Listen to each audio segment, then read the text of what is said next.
Actor ಸೌಂದರ್ಯ ಅವರ ಸಾವು ಒಂದು ಕೊಲೆನಾ? ಪ್ಲೇನ್ ಕ್ರಾಶ್ ಆಗೋದಕ್ಕೆ ತೆಲುಗಿನ ಸೂಪರ್ ಸ್ಟಾರ್ ನಟ ಮೋಹನ್ ಬಾಬು ಕಾರಣನಾ?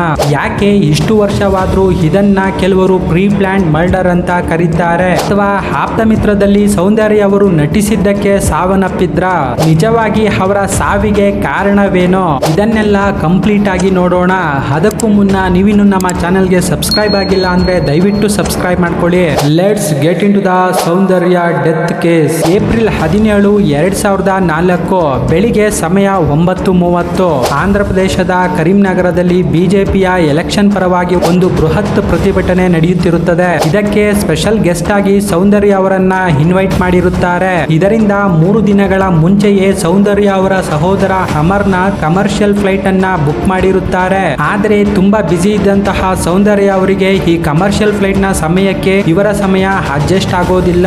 ಇದರಿಂದ ಬಿಜೆಪಿಯವರು ಒಂದು ಪ್ಲಾನ್ ಅನ್ನ ಮಾಡುತ್ತಾರೆ. ಜಕ್ಕೂರ್ನ ಅಗ್ನಿ ಏರೋಸ್ಪೋರ್ಟ್ ಸಂಸ್ಥೆಯ ಸೆಸ್ನಾ 180 ಎಂಬ 4 ಸೀಟರ್ ವಿಮಾನವನ್ನ ಬುಕ್ ಮಾಡುತ್ತಾರೆ. ಏಪ್ರಿಲ್ 17, 2004 ಸೆಸ್ನಾ 180 ವಿಮಾನವನ್ನ ಪೂರ್ತಿಯಾಗಿ ಚೆಕ್ ಮಾಡಿದಂತಹ ಪೈಲಟ್ ಜಾಯ್ ಫಿಲಿಪ್ ಹೊರಡಲು ಸಿದ್ಧತೆಯನ್ನ ಮಾಡಿಕೊಳ್ಳುತ್ತಾರೆ. ಅಲ್ಲಿಗೆ ಬಂದಂತಹ ಸೌಂದರ್ಯ ಮತ್ತು ಅವರ ಸಹೋದರ ಅಮರ್ನಾಥ್ ಮತ್ತು ಬಿಜೆಪಿಯ ಕಾರ್ಯಕರ್ತ ರಮೇಶ್ ಕಂದಂ ಈ ಮೂವರು ಸೇರಿ 11:04 ಈ ಏರೋಪ್ಲೇನ್ ಅನ್ನ ಹೇರುತ್ತಾರೆ. ಸಮಯ 11:04 ರನ್ವೇ ಇಂದ ಹಾರಿದಂತಹ ವಿಮಾನ 1000 ಅಡಿ ಹೈಟ್ ಅನ್ನ ತಲುಪಬೇಕಾಗಿರುತ್ತದೆ.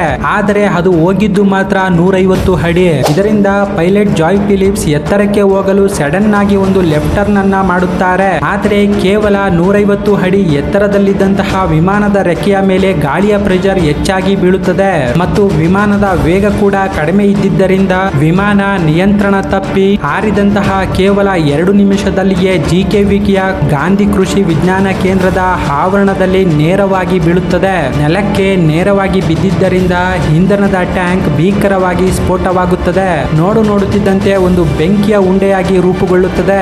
ಆದರೆ ಅಲ್ಲೇ ಕೆಲಸ ಮಾಡುತ್ತಿದ್ದಂತಹ ಕೆಲವರು ವಿಮಾನದ ಬೆಂಕಿಯನ್ನ ಹಾರಿಸಲು ಟ್ರೈ ಮಾಡುತ್ತಾರೆ. ಆದರೆ ಬೆಂಕಿಯು ತೀವ್ರ ಮಟ್ಟದಲ್ಲಿ ಇದ್ದಿದ್ದರಿಂದ ಬೆಂಕಿ ನಂದಿಸಲು ಕಷ್ಟವಾಗುತ್ತದೆ. ಆ ವಿಮಾನದ ಹತ್ತಿರ ಕೂಡ ಹೋಗಲು ಸಾಧ್ಯವಾಗೋದಿಲ್ಲ. ಅಷ್ಟರೊಳಗೆ ಒಳಗಿದ್ದಂತಹ 4 ಗುರುತು ಸಿಗದಷ್ಟು ಸುಟ್ಟು ಕರಕಲಾಗಿರುತ್ತಾರೆ. ಯಾಕೆ ಚೆಕ್ ಮಾಡಿದಾಗ ಎಲ್ಲವೂ ಸರಿ ಇದ್ದಂತಹ ವಿಮಾನ ಕೇವಲ ಟೇಕ್ ಆಫ್ ಆದಂತಹ 2 ನಿಮಿಷದಲ್ಲಿ ಕೈಯನ್ನ ಕೊಡ್ತು ಅಂತ ನೋಡೋದಾದ್ರೆ, ಫಸ್ಟ್ ಪಾಯಿಂಟ್, ಈ ವಿಮಾನದ ಲೈಸೆನ್ಸ್ ಕೇವಲ 2004 ತನಕ ಮಾತ್ರವೇ ಇತ್ತು. ಇನ್ನೊಂದು ಹ್ಯಾಂಗಲ್ ನಲ್ಲಿ ನೋಡೋದಾದ್ರೆ ಈ ಜಕ್ಕೂರು ಬಳಿ ಹೋಟೆಲ್ಗಳು ಜಾಸ್ತಿ ಇದ್ದವು. ಇದರಿಂದ ತ್ಯಾಜ್ಯ ಕೂಡ ತುಂಬಾ ಇತ್ತು. ಇದರಿಂದ ತ್ಯಾಜ್ಯದಿಂದ ಈ ಹಾರುವಂತಹ ಹಕ್ಕಿಗಳ ಸಂಖ್ಯೆ ಕೂಡ ಹೆಚ್ಚಾಗಿತ್ತು. ಇದರಿಂದ ಟೇಕ್ ಆಫ್ ಆದಂತಹ ವಿಮಾನದ ಬಳಿ ಯಾವುದಾದರೂ ಹಕ್ಕಿಗಳು ಬಂದು ಡಿಕ್ಕಿಯನ್ನ ಹೊಡೆದಿರಬಹುದು ಅಥವಾ ಅದನ್ನ ತಪ್ಪಿಸಲು ಪೈಲಟ್ ಲೆಫ್ಟ್ ಟರ್ನ್ ಅನ್ನ ತೆಗೆದಿರಬಹುದು. ಇದರಿಂದ ವಿಮಾನ ನಿಯಂತ್ರಣವನ್ನ ತಪ್ಪಿರಬಹುದು ಎಂಬ ಒಂದು ಸಂಶಯ ಕೂಡ ಇದೆ. ಮತ್ತು ಅಷ್ಟೇ ಅಲ್ಲದೆ ಎಲ್ಲಾ ಫ್ಲೈಟ್ ಗಳಲ್ಲಿ ಇರುವಂತಹ ಎಮರ್ಜೆನ್ಸಿ ಬ್ಲಾಕ್ ಬಾಕ್ಸ್ ಆ ಫ್ಲೈಟ್ ನಲ್ಲಿ ಇರೋದಿಲ್ಲ.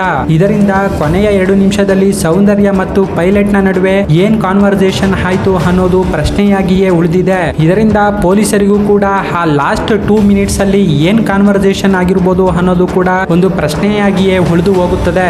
ಆದ್ರೆ BN ಗಣಪತಿ ಎಂಬ ಒಬ್ಬ ಕಾರ್ಮಿಕ ಆ ಅಪಘಾತ ನಡೆದ ಸ್ಥಳದಲ್ಲಿಯೇ ಕೆಲಸ ಮಾಡುತ್ತಿದ್ದ.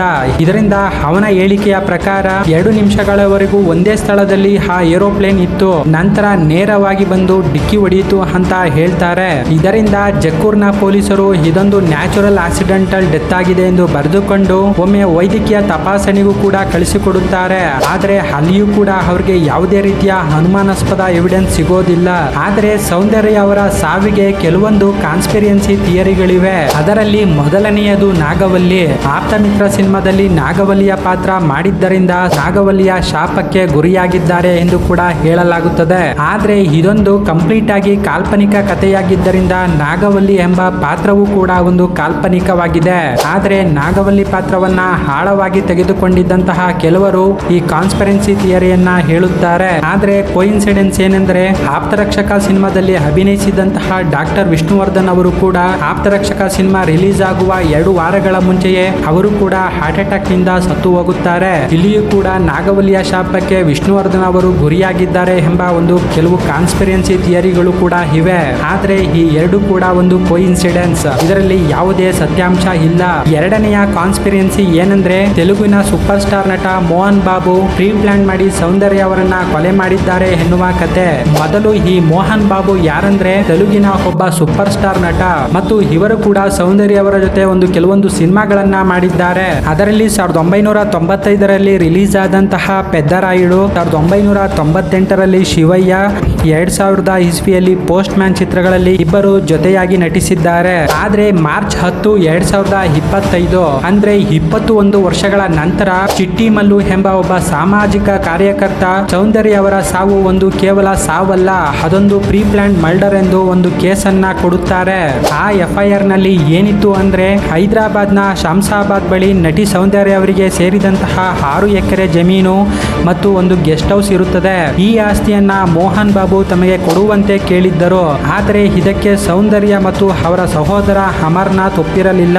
ಇದರಿಂದ ಮೋಹನ್ ಬಾಬು ಮತ್ತು ಸೌಂದರ್ಯ ಅವರ ನಡುವೆ ಮುನಿಸು ಉಂಟಾಗಿ ಇದರಿಂದಲೇ ಪ್ರೀ ಪ್ಲಾನ್ ಮಾಡಿ ಸೌಂದರ್ಯ ಅವರನ್ನ ಕೊಲೆ ಮಾಡಲಾಗಿದೆ ಎಂದು ದಾಖಲಿಸಲಾಗಿರುತ್ತದೆ. ಆದ್ರೆ ಸೌಂದರ್ಯ ಅವರ ಪತಿ ಈ ದೂರನ್ನ ಸಂಪೂರ್ಣವಾಗಿ ಸುಳ್ಳು ಎಂದು ಹೇಳುತ್ತಾರೆ. ಯಾಕೆಂದ್ರೆ ಮೋಹನ್ ಬಾಬು ಯಾವುದೇ ರೀತಿಯ ನಮಗೆ ಸೇರುವಂತಹ ಆಸ್ತಿಯನ್ನ ಕಬಳಿಸಿಲ್ಲ, ಇದೊಂದು ಸಂಪೂರ್ಣ ಸುಳ್ಳು ಎಂದು ಹೇಳುತ್ತಾರೆ. ಇದರಿಂದ ಈ ಕಾಂಟ್ರವರ್ಸಿ ಇಲ್ಲಿಗೆ ಮುಗಿಯುತ್ತದೆ.